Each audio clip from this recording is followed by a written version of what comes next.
రాష్ట్ర ప్రభుత్వం దృష్టి సారించింది. గత 2 ఏళ్లు భారీ వరదలతో దెబ్బతిన్న ప్రాజెక్టు పునరుద్ధరణ పనులు వేగంగా సాగుతున్నాయి. వచ్చే నెలలోగా మరమ్మతులు పూర్తి చేసేలా ప్రభుత్వం డెడ్ లైన్ విధించింది.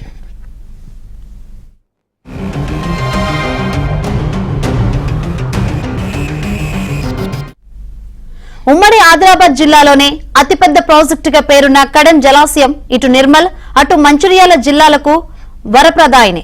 కడెం, దస్తూరాబాద్, జన్నారం, దండేపల్లి, లక్షెట్టిపేట, హాజీపూర్, మంచిర్యాల మండలాల్లోని 68,000 ఎకరాలకు సాగునీరు అందించే ప్రాజెక్టు గత ప్రభుత్వాల నిర్లక్ష్యంతో దెబ్బతింది. 2 ఏళ్లుగా స్పిల్ వే సామర్థ్యం కన్నా అధికంగా వరద రావడంతో గత ఏడాది 18 గేట్లకు గాను 14 గేట్లు మాత్రమే పైకి లేచాయి. 2 గేట్ల రోప్లు తెగిపోగా మరో 2 గేట్ల కౌంటర్ వెయిట్లు కొట్టుకుపోయాయి. దాంతో వరద గేట్లపై నుంచి కిందకు దూకింది.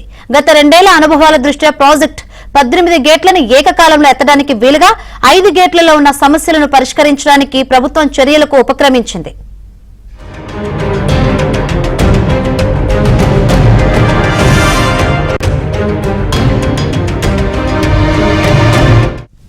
రెండేళ్ల కిందట ప్రాజెక్టుకు ఏకంగా 5 లక్షల క్యూసెక్ల వరద రాగా గత ఏడాది దాదాపు 4 లక్షల క్యూసెక్ల దాకా వచ్చింది. జర్మనీ గేట్లు నిక్షేపంగా పనిచేస్తుండగా భారతదేశంలో తయారు చేసినవి నిరంతరం మొరాయిస్తున్నాయి. ఈ ప్రాజెక్టును డిఏఎస్ఆర్పి తనిఖీ చేసి అదనంగా 5 గేట్లతో కొత్తగా ఒక స్పిల్ వే కట్టాలని నివేదిక ఇచ్చింది. 7.5 కిందటే నివేదిక ఇవ్వగా గత ప్రభుత్వం ఎలాంటి చర్యలు తీసుకోలేదు. ఇటీవలే వీటి మరమ్మతులకు ఉత్తర్వులు ఇవ్వగా ఎన్నికల సంఘం కూడా ప్రత్యేకంగా అనుమతి ఇచ్చింది. వానాకాలంలోపు ఈ మరమ్మతులు చేపట్టాలని ప్రభుత్వం భావిస్తోంది. ఇందులో భాగంగా నీటిపారుదల శాఖ ఉన్నతాధికారుల బృందం కడెం ప్రాజెక్టును సందర్శించింది. గేట్ల మరమ్మతులపై అక్కడే సమీక్ష చేపట్టారు. జూన్ మొదటి వారంలోగా పనులు పూర్తి చేయాలని ఆదేశించారు.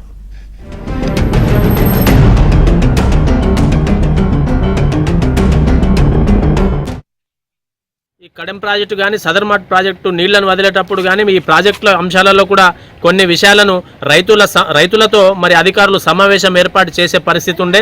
గత 2 సంవత్సరాల నుంచి మరి సరిగ్గా అధికారులు రైతులతో సమావేశం ఏర్పాటు చేయక వారి సూచనలు సలహాలు కూడా తీసుకునేది ఉండే కానీ తీసుకోవట్లేదు. మరి ఈ ప్రాజెక్టు పైన కానీ లేకపోతే కాలువలు మరి కింద తెగిపోయినటువంటి కాలువల విషయంలో కానీ మరి పూర్తి స్థాయిలో నీరు అందించే విషయంలో కూడా మరి రైతులతో సమావేశం ఏర్పాటు చేయాలని చెప్పేసి నేను అధికారులను కోరుతా ఉన్నా. రైతులతోని సమావేశం ఏర్పాటు చేయడం మూలంగా ఆ గ్రామాలలో ఆ కాలువలలో ఉన్నటువంటి సమస్యలన్నీ కూడా అధికారుల దృష్టికి వస్తాయి. కాబట్టి మరి వర్షాకాలం నీళ్లు విడిచేటప్పుడు లేదా ఈ ఎక్కువ నీళ్లు వచ్చేటప్పుడు రైతులతో ఇబ్బంది కాకుండా ఉంటుంది. మరి వాళ్ళని రైతులందరితో సమావేశం ప్రతి ఏటా నీళ్లు విడిచిపెట్టే ముందు లేదా ఇక్కడ బంద్ చేసే ముందు కూడా సమావేశాలు ఏర్పాటు చేస్తుండే ఆ ప్రక్రియను కూడా కొనసాగించాలని చెప్పేసి నేను ప్రభుత్వ అధికారులను కోరుతా ఉన్నాను. రాష్ట్రంలో కొత్తగా ఏర్పడిన కాంగ్రెస్ ప్రభుత్వం వెనువెంటనే మరమ్మతులు చేపట్టాలని నిర్ణయించి నిధులు కూడా మంజూరు చేసింది. స్పిల్ వే కట్టాలంటే ఏడాది పాటు ప్రాజెక్టు కింద క్రాప్ హాలిడే ప్రకటించాల్సి ఉంటుంది. ప్రస్తుతానికి తాత్కాలిక ప్రాతిపదికన గేట్లను మరమ్మతులు చేసి గేట్ల ఆపరేషన్ మాన్యువల్లో మార్పులకు ఉపక్రమించారు.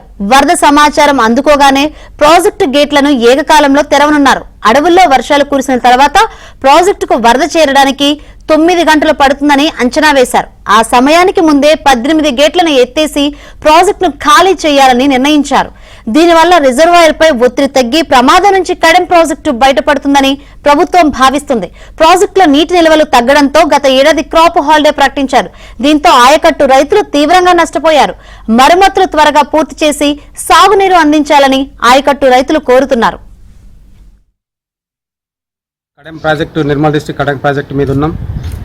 మరి గత వర్షాకాలం సీజన్లో వాటరు ఎక్కువ రావడం వల్ల మరి సరైన మరమ్మతులు లేక రూపుతాలు దిగిపోయి ఆ బ్యాలెన్సింగ్ పడిపోయి గేట్లు కూడా కింద కూలిపోయి మరి ఫ్లడ్ పైకి వెళ్ళిపోయి చాలా ఇబ్బందులు అయిపోయినాయి. అట్లనే మరి చాలా మంది రైతుల పొలాలు కూడా కొట్టుకపోవడం జరిగింది. సరే ఏమైతేనేమి మరి ఇప్పటికైనా ప్రభుత్వం మేలుకొని మరి ఇప్పుడు దాదాపుగా పనులు స్టార్ట్ అయినాయి కడెం ప్రాజెక్టు మీద. మరి 1 మంత్ కావస్తుంది. మరి నత్తనడకన నడిచినట్టు కనబడుతున్నది. మరి సిబ్బంది కొద్దిగా వర్క్ చేసే వాళ్ళు తక్కువ ఉన్నట్టున్నారు. మరి ఇప్పుడు మళ్ళీ వర్షాకాలం స్టార్ట్ అయ్యేందుకు వచ్చింది. మరి తక్షణమే దీని మీద చర్యలు తీసుకొని ఇంకొక సిబ్బందిని పెంచి కానీ ప్రతి ఏటా డబ్బు శాంక్షన్ చేస్తూ ప్రతి ఏటా మెయింటైన్ చేస్తే మరి వాటర్ కూడా మంచి రైతులకు అందించిన వాళ్ళు అవుతారు. అదేవిధంగా మరి స్టాఫ్ను ఇమ్మీడియట్లీ పెంచి మరి వర్షాకాలం దగ్గర ఉంది కాబట్టి తొందరగా గేట్లు మరమ్మతులు చేసి మరీ పోయిన వర్షాకాల సీజన్లో జరిగిన పురోగతం కాకుండా మరి ఫ్లడ్ పైకి వెళ్ళిపోకుండా గేట్లు కూలకుండా మరి మరమ్మతులు మంచిగా చేయించి మన గవర్నమెంట్ పర్యవేక్షణలో ఉంచి మరి రైతులను ఆదుకుంటే మంచిగా ఉంటుందని మేము ఇక్కడ కన్నాపూర్ రైతులుగా మేము తెలియడం జరుగుతుంది.